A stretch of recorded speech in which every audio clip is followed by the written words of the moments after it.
बारामतीतील विमान दुर्घटनेप्रकरणी आमदार रोहित पवार यांनी मुंबई इथं पत्रकार परिषद घेऊन काही गंभीर मुद्दे उपस्थित केले।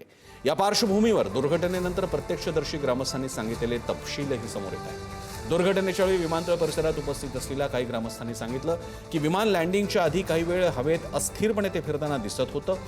विमानाची हालचाल सामान्य नव्हती आणि ते नियंत्रणाबाहेर गेल्यासारखं वाटत होतं, असा दावा या मंडळींनी केला।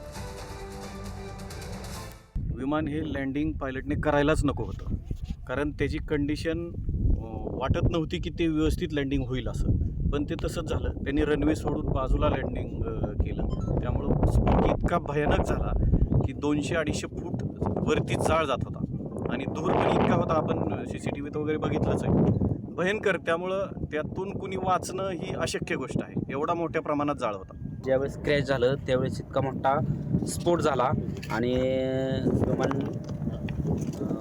स्फोट होऊन जळालं जास्त। ती आग इतकी मोठी प्रचंड होती की आपण काहीच करू शकत नव्हतो जाऊन तिथं।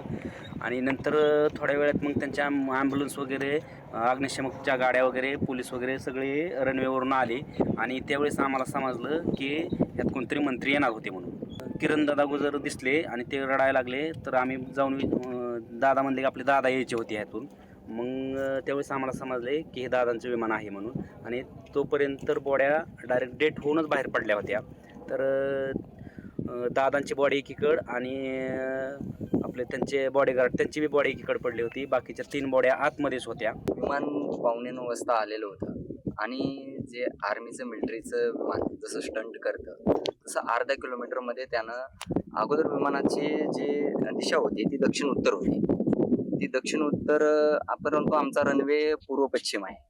त्या अर्ध्या किलोमीटरमध्ये त्या विमानानं टर्न घेतला तर पूर्व पश्चिम होण्यासाठी ते 90 अंशाच्या कोनामध्ये डायव्हर्ट व्हावं असं विमान झालं। त्याच्यामुळे ते विमान रनवेवर न जाता रनवेच्या साईडलाच एकदम क्रॅश झालं।